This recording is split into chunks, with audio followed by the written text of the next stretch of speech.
नमस्कार दोस्तों, कैसे हो आप लोग? स्वागत है आपका हमारे इस यूट्यूब चैनल पे। आज हम लोग फेज़ 2 का स्ट्रैटेजी देखने वाले हैं, वो भी फाइनेंस का। फाइनेंस एक बहुत ही कॉम्प्लिकेटेड सब्जेक्ट माना जाता है और ये है भी, ठीक है? अगर आप फाइनेंस एंड मैनेजमेंट की बात करेंगे, तो मैनेजमेंट आपको हर बार बचाता है, लेकिन फाइनेंस आपको नहीं बचाता है। फाइनेंस आपको डुबाता है, आपको मारने की कोशिश करता है। लेकिन ये वीडियो अगर आप मेरा देख रहे हैं, तो आप टेंशन मत लीजिए, वो आपको नहीं मार पाएगा, आप उससे भी लड़ लेंगे। तो मैनेजमेंट के लिए तो मैंने ऑलरेडी बहुत सारा कंटेंट दिया है और कंटेंट भी आने वाला ही है। और मैनेजमेंट का जो स्ट्रैटेजी है, वो भी अगले वीडियो में आएगा। लेकिन फाइनेंस फाइनेंस जो कि बहुत कॉम्प्लिकेटेड सब्जेक्ट है, इसको किस तरह से टैकल करना है, इसका क्या स्ट्रैटेजी होने वाला है, ये वीडियो से आपको मालूम चलेगा। और स्ट्रैटेजी क्या, पूरा मैं आपको तरीका बता दूँगा कि जिस तरीके से आप फाइनेंस को तोड़ सकते हैं। भले ही आपका फाइनेंस बैकग्राउंड है या नहीं है, मैटर नहीं करता है, आपका स्ट्रैटेजी सही होना चाहिए, जो मैं अभी आपको दे रहा हूँ, ठीक है? कोई भी टेंशन लेने की बात नहीं है, एकदम बहुत ही आसान स्ट्रैटेजी है। एक बार आप फॉलो कर दोगे, तो एग्ज़ामिनेशन में आपको सवाल देखने को मिलेंगे ही मिलेंगे। 10 से 15 नंबर का सवाल आपको डिस्क्रिप्टिव वाला मिल जाएगा और एमसीक्यू भी मिलेगा। ये स्ट्रैटेजी वीडियो बहुत इंपॉर्टेंट है। ये वीडियो लेट से इसीलिए आया, उसका एक ही रीज़न है कि एक स्टूडेंट ने मुझे कहा था कि सर आपका स्ट्रैटेजी थोड़ा-सा फ्लॉड है, मतलब थोड़ा-सा गलत है। तो मैं थोड़ा डाउट में आ गया।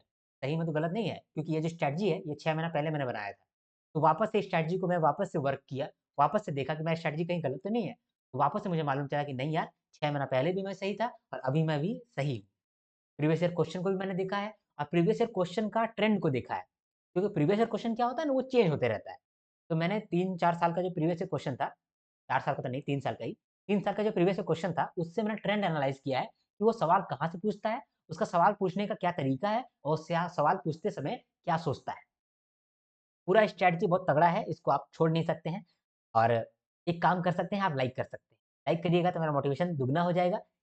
अब हम लोग बिना किसी देरी के स्टार्ट करते हैं। सबसे पहले तो हम लोग फाइनेंस देखेंगे, इसके बाद मैनेजमेंट का भी आपको वीडियो आएगा फेज़ 2 के लिए, इसके बाद ईएसआई का वीडियो आएगा, उसके बाद फिर लास्ट में इंग्लिश का भी वीडियो आएगा। तो फाइनेंस का करंट अफेयर्स पहले देखेंगे, फिर फाइनेंस का स्टैटिक पोर्शन भी देखेंगे। फाइनेंस का करंट अफेयर्स में क्या इंपॉर्टेंट है? जो भी स्ट्रैटेजी है, उसको डिस्कस करने से पहले मैं आपसे एक बात कहना चाहता हूँ, कि जो फाइनेंस है ना या फिर मैनेजमेंट है, ये ईएसआई है, जो भी सब्जेक्ट फेज़ 2 में आते हैं, ये बहुत ही ज़्यादा इंपॉर्टेंट है, ठीक है? यहाँ पर आपका मार्जिन ऑफ एरर बहुत कम है। मार्जिन ऑफ एरर बहुत कम है, इसका क्या मतलब है? फेज़ 1 में आपको 2 सवाल नहीं आता होगा, तो कितना नंबर गया होगा? 2 नंबर। यहाँ पर आपको 2 सवाल नहीं आता होगा, तो आपको कितना नंबर जाएगा? 30 नंबर, ठीक है? या 20 नंबर। मतलब यहाँ पर मार्जिन ऑफ एरर बहुत कम है। आपका एक सवाल भी आपको अगर नहीं आता है, तब आपका बेड़ा गर्क हो जाएगा। ठीक है? क्योंकि यहाँ पर आप एरर नहीं कर सकते, आपका नंबर बहुत ज़्यादा कट जाएगा। इसीलिए फेज़ 2 जो है वहाँ पर मार्जिन ऑफ एरर बहुत कम है और यहाँ पर आपका सोर्सेज़ बहुत इम्पोर्टेंट होना चाहिए, ठीक है? सेलेक्टिव होना चाहिए, लेकिन सेलेक्टिव के बियॉन्ड भी आपको जाना चाहिए। सेलेक्टिव सबसे पहले आपको सेलेक्टिव खत्म होना चाहिए, उसके बाद फिर आपको बियॉन्ड जाना चाहिए। मैं सेलेक्टिव आपको कराऊँगा, जो मैं आपको करा दूँगा, अब मैं करा तो नहीं पाऊँगा, मैं अभी आपको बता रहा हूँ। जो भी सेलेक्टिव बातें मैं यहाँ पे बताऊँगा, ये सेलेक्टिव बातें आप बिल्कुल भी इग्नोर नहीं कर सकते हो, बिल्कुल भी नहीं। ठीक है? इसको आपको कर ही लेना है, याद कर लेना है। जो बात भी मैं यहाँ पे कहता हूँ, जो भी बात मैं अभी आपको समझाने वाला हूँ, ये सारी बातें आपको कंप्लीट कर लेना है। इससे आपको कोई कॉम्प्रोमाइज़ नहीं करना है। इसके बाद अगर आप कुछ कर सकते हो, बहुत अच्छा है, लेकिन नहीं कर सकते हो, तो मत करो।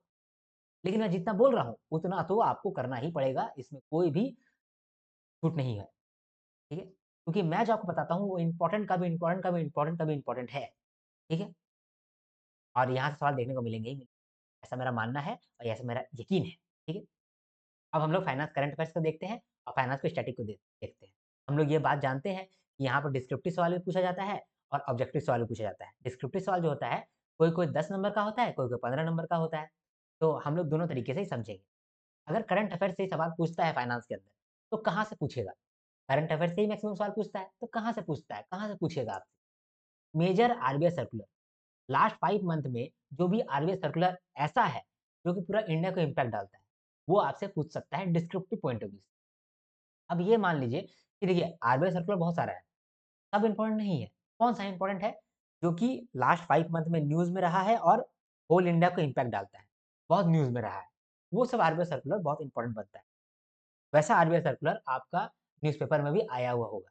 मतलब वो आरबीआई सर्कुलर का बात कर रहे हैं। इम्पोर्टेंट का भी इम्पोर्टेंट आरबीआई सर्कुलर का बात कर रहे हैं। आरबीआई सर्कुलर और स्टडी आईक्यू ये बहुत ज़्यादा इम्पोर्टेंट है और डिस्क्रिप्टिव पॉइंट ऑफ व्यू अगर क्वेश्चन जो है करंट अफेयर से आ गया फाइनेंस में। तो फाइनेंस में अगर कोई क्वेश्चन करंट अफेयर से आ गया, तो या तो वो स्टडी आईक्यू से आएगा या तो इम्पोर्टेंट आरबीआई सर्कुलर से। स्टडी आईक्यू का जो वीडियो होता है, वहाँ से सवाल आपको देखने को मिलते हैं। अब आप कहिएगा सर, ये तो यूपीएससी वाला चैनल है स्टडी आईक्यू, यहाँ से सवाल क्या ही दिखेगा? और यहाँ से सवाल दिखेगा भी तो कैसे हम लोग पास करेंगे? क्योंकि मेजर यूपीएससी वाले बच्चे भी तो यहाँ पर आकर के स्ट्रगल कर रहे हैं, फेस नहीं कर पा रहे हैं। तो ये तो आपका गलत बात हो गया। नहीं, गलत बात नहीं है। मैं बताता हूँ क्यों, ठीक है? मैं 10-5 बार इसको एक चीज़ को बार-बार मैं देख रहा हूँ, तो वो चीज़ गलत नहीं हो सकता है। हो सकता है कि आप ही गलत हो। स्टडी आईक्यू जो भी टॉपिक कवर करता है, आपको बताता हूँ, जो भी टॉपिक ये कवर करता है अपने वीडियो में, यूट्यूब के वीडियो में, वो ट्रेंडिंग टॉपिक होता है, ठीक है? और वहाँ से जितना भी इन्फॉर्मेशन उसको मिल सकता है, वो सारा इन्फॉर्मेशन यहाँ पर डाला हुआ रहता है। ये जो टॉपिक ये पढ़ा रहा है, ये जो टॉपिक ये पढ़ा रहा है स्टडी आईक्यू अपने यूट्यूब के वीडियो में, अगर ये टॉपिक आपका सिलेबस से लिंक करता है, ज़रूर पूछेगा आप, कोई दो राय नहीं, ज़रूर पूछेगा। और मोस्टली जो है ये लास्ट 3 मंथ का रहता है, लेकिन मैंने आपको कहा कि मार्जिन ऑफ एरर कम है। एक सवाल भी लास्ट 5 मंथ का भी आ गया, तब आपका बेड़ा गर्क हो जाएगा, तो आप छोड़ नहीं सकते हैं। तो मैं सेफ साइड में आपको बोलूँगा कि लास्ट 5 मंथ आप करो। तो लास्ट 5 मंथ में जो भी स्टडी आईक्यू के मेजर टॉपिक के क्वेश्चन आए हैं, जो कि आपके सिलेबस से भी लिंक करते हैं, ठीक है? वो सब सवाल आपसे पूछने का बहुत चांसेस बन जाता है, ठीक है? और गारंटी भी थोड़ा बहुत मैं कर सकता हूँ कि गारंटी के साथ एग्ज़ाम में सवाल देखने को मिल जाएँगे। स्टडी आईक्यू का जो भी सिलेबस लिंक्ड वीडियोज़ होता है लास्ट 5 मंथ का, वो अटमोस्ट प्रायोरिटी पे आपको रखना चाहिए, ठीक है? और किस तरीके से आपको करना चाहिए, जब आप स्टडी आईक्यू का वीडियो देखेंगे, तो वहाँ पे बहुत सारा इन्फॉर्मेशन देता है, तो आप इन्फॉर्मेशन को कहीं पर डेटा में लिख लें। पहले तो आप मान लीजिए कि लिखे हैं, कोई मान लीजिए रिपोर्ट है, वर्ल्ड डेवलपमेंट रिपोर्ट है और वो स्टडी आईक्यू करा रहा है या फिर इन्फ्लेशन के बारे में कुछ दिखा रहा है।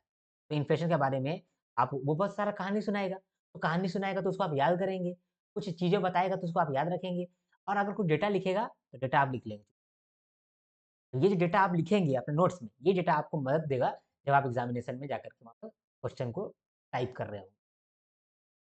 इस तरीके से आपको अप्रोच रहना चाहिए स्टडी आईक्यू का और आरबीआई सर्कुलर।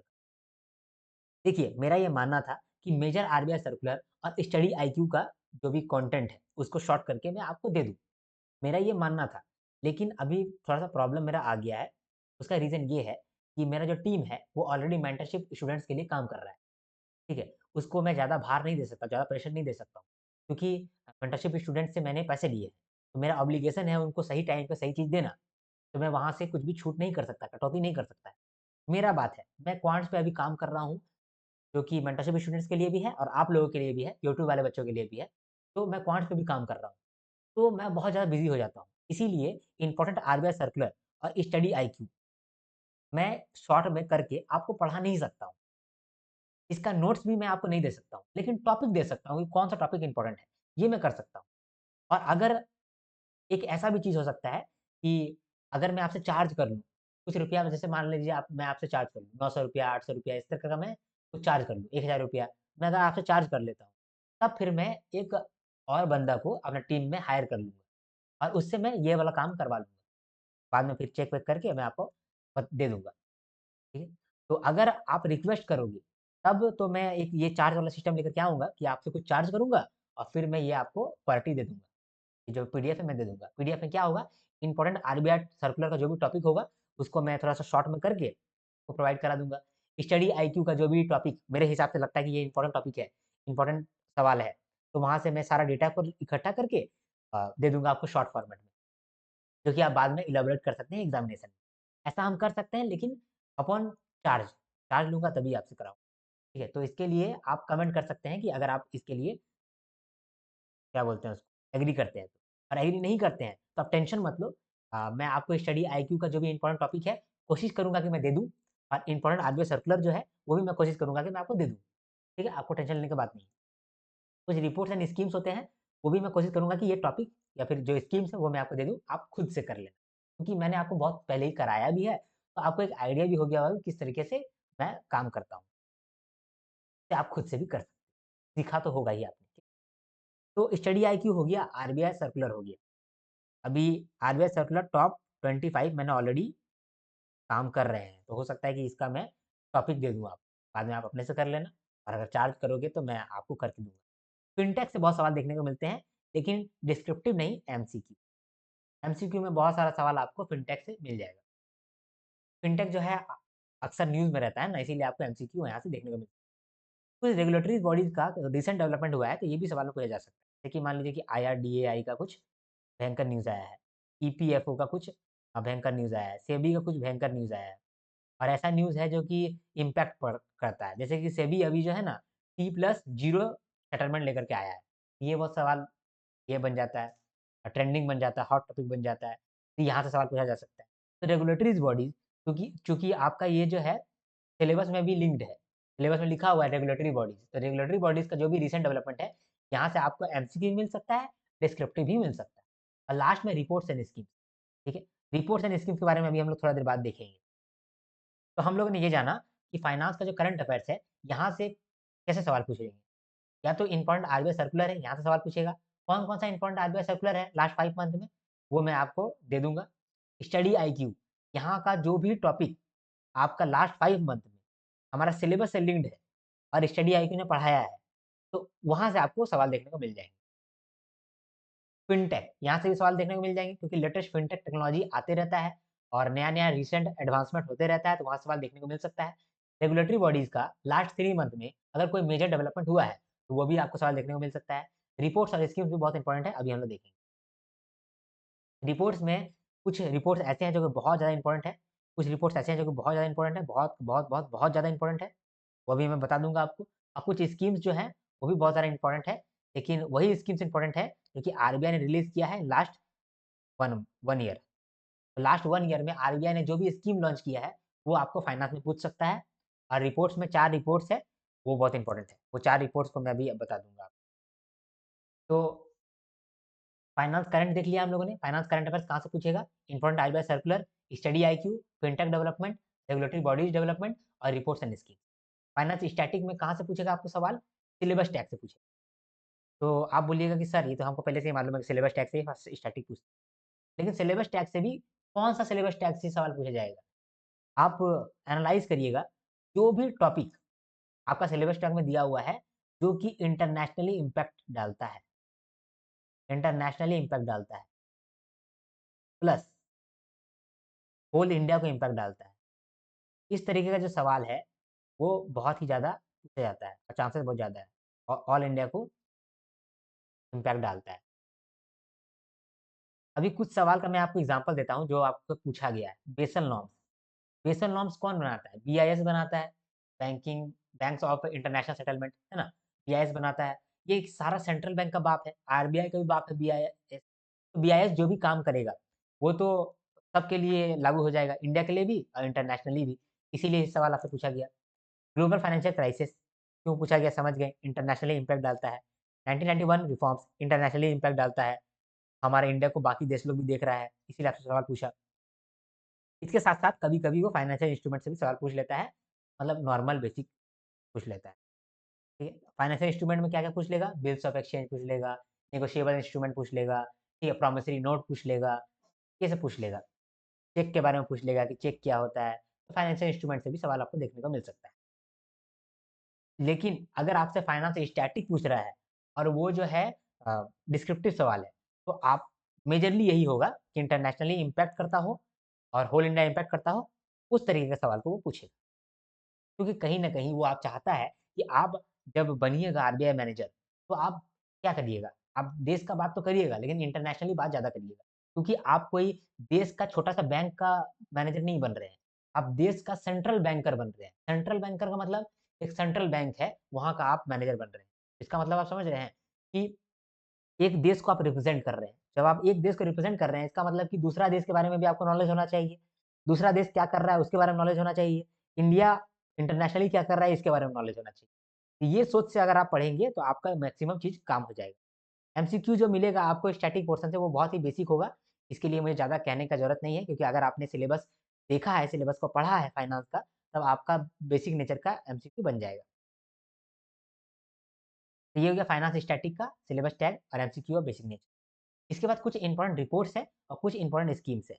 तो स्कीम्स के लिए तो मैंने आपको बोल दिया, कि जो भी आरबीआई का स्कीम्स होता है, आरबीआई का जो भी स्कीम्स होगा लास्ट 1 ईयर में, लास्ट 1 ईयर में आरबीआई ने बहुत सारा कोई स्कीम लॉन्च किया होगा।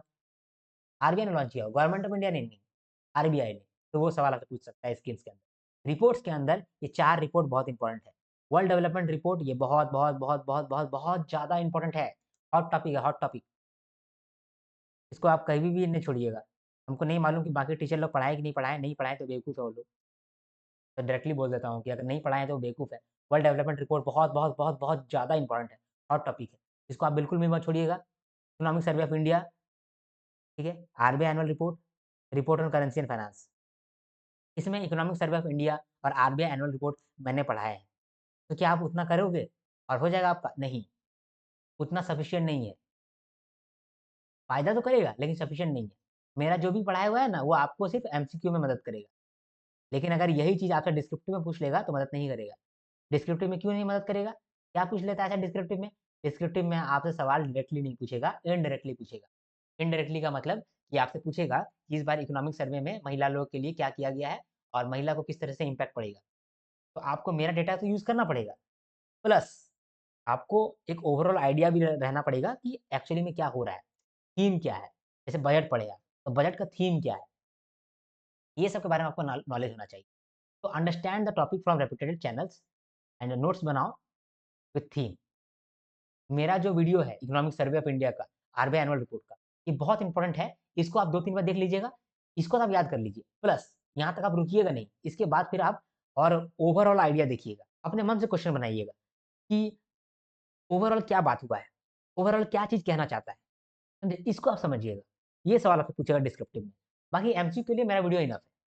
ठीक report on currency and finance मैंने बनाया नहीं है वीडियो, कोशिश करूँगा कि मैं बना दूँ, कोशिश ही कर सकता हूँ। तो थीम बेस्ड आपको प्रिपरेशन करना है। डेटा तो रखना है, डेटा आपका एमसीक्यू में पूछ सकता है, क्योंकि अब तक पूछा नहीं, फेज़ 1 में पूछा नहीं। आरबीआई एनुअल रिपोर्ट से फेज़ 1 में पूछा नहीं, अब पूछेगा। इकोनॉमिक सर्वे ऑफ इंडिया से थोड़ा बहुत पूछा, ज़्यादा पूछा नहीं, अब पूछेगा। रिपोर्ट ऑन करेंसी फाइनेंस से हल्का पूछा, अब पूछेगा। वर्ल्ड डेवलपमेंट रिपोर्ट बहुत इंपॉर्टेंट है, अब तक पूछा ही नहीं है, ये पूछेगा ही पूछेगा। कैसे मैंने इसे छोड़ दिया हमको भी नहीं मालूम है, ठीक है? फेज़ 1 में मुझे पढ़ा देना चाहिए था, लेकिन मैंने नहीं पढ़ाया है वर्ल्ड डेवलपमेंट रिपोर्ट।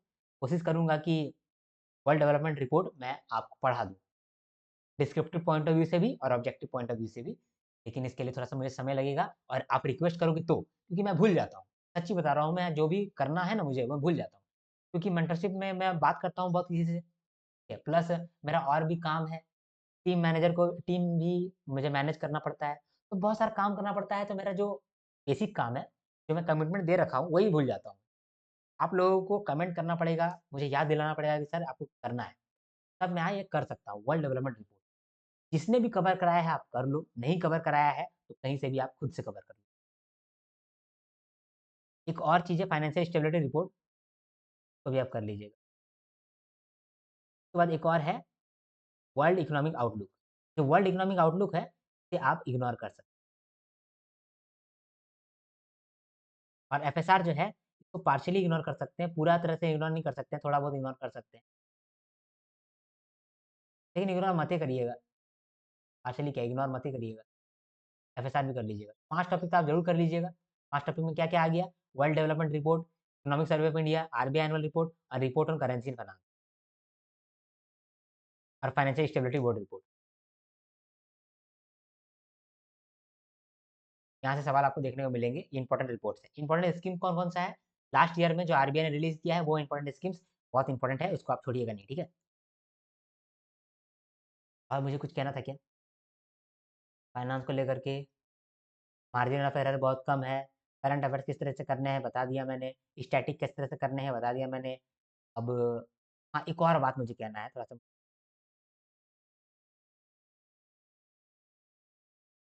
सवाल जो है आप किस तरीके अप्रोच करेंगे? आप नोट्स किस तरह से बनाएँगे? अगर मान लीजिए मैंने नोट्स आपको नहीं दिया, आप किस तरह से नोट्स को बना सकते हैं?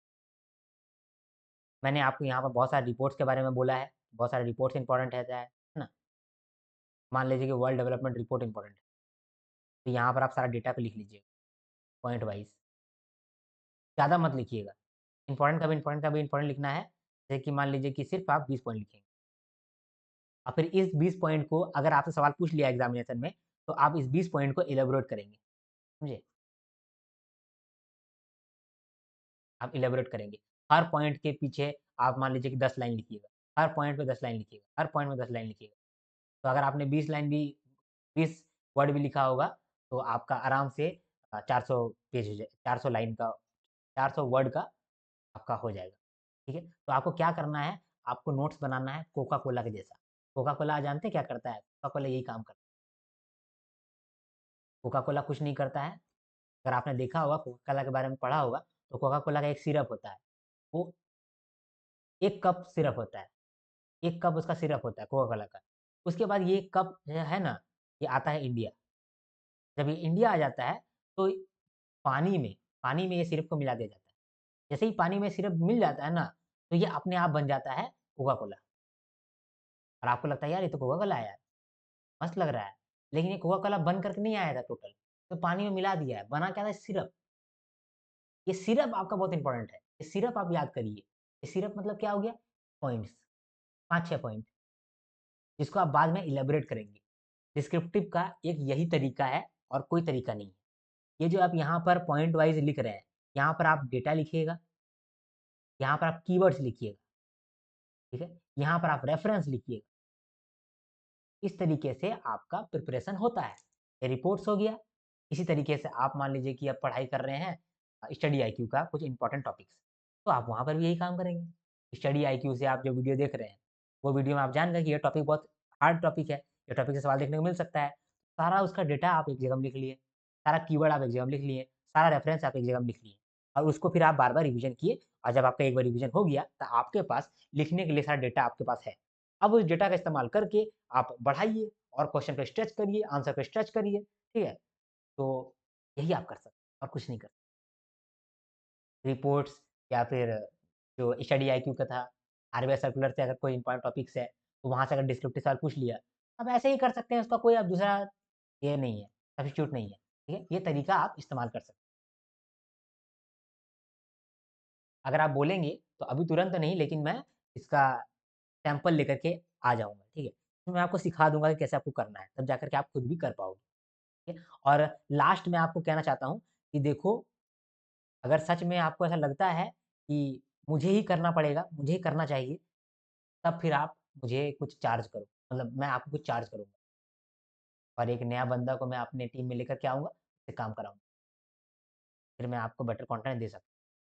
लेकिन उसमें भी आप ये टेंशन मत लीजिएगा कि सर देखिए, आप तो मुझे लास्ट 10 दिन में कंटेंट दिए हैं, उससे तो 100% आया ही नहीं। आप बोलेंगे कि लास्ट 10 दिन में आपने कंटेंट दिया सर, उससे जो है सिर्फ़ 50% सवाल आया, 60% आया और आप मुझे गाली देने लगे कमेंट में। तो चीज़ ये गलत है ना। मैंने आपको तो 100 डेज़ पढ़ाया ही नहीं है। तो 100 डेज़ में आप कैसे ये एक्सपेक्ट कर सकते हैं कि मेरा जो है वो 100% आ जाएगा? 100% तो किसी का भी नहीं आता है, मेरा भी नहीं आएगा, कभी नहीं आएगा 100%, समझे? 100% तो आएगा ही नहीं। लेकिन लास्ट 10 दिन में मैं जितना कर सकता हूँ, मैं उतना करा दूँगा आपको, ताकि आप पास हो सको। आपका जो प्रायोरिटी रहेगा पास होने का रहेगा। कुछ चार्ज करूँगा मैं, हो सकता है 700 कर दूँ, 800 कर दूँ, 900 कर दूँ और 1000 कर दूँ, ठीक है? इसमें से कोई भी चीज़ कर सकता हूँ, डिपेंडिंग कि कितना रिक्वेस्ट मेरे पास आ रहा है। मान लीजिए कि 5 गो रिक्वेस्ट ही आया है मेरे पास, ठीक है? 5 रिक्वेस्ट आया है, तो हम क्या करेंगे? तो 1000 हिसाब से रखेंगे। अगर मान लो कि 20 गो रिक्वेस्ट आ गया मेरे पास, ठीक है? तो उस हिसाब से फिर हम क्या कर देंगे कि 900 कर देंगे, सॉरी 900 भी नहीं करेंगे, 20 गो रिक्वेस्ट आ गया तो 800 कर देंगे। इससे क्या होगा कि मेरा कॉस्ट निकल जाएगा और आपको कंटेंट मिल जाएगा। मेरे हिसाब से ये सही रहेगा। बाकी आप कहना, क्योंकि ये पैसा लेने के बाद भी मेरा थोड़ा-सा ऑब्लिगेशन बढ़ जाता है। फिर मुझे मेरा ज़्यादा मेहनत लग जाता है। अब मेहनत से बहुत परेशान हो गए हैं यार, टाइम मुझे मिलता नहीं है। चलो ठीक है, यहाँ पर मैंने सब कुछ आपसे डिस्कस कर लिया है। अब हम लोग मिलते हैं नेक्स्ट वीडियो में, जहाँ पर हम लोग मैनेजमेंट को डिस्कस करेंगे। तब तक के लिए हर हर महादेव, शंभू शंकर।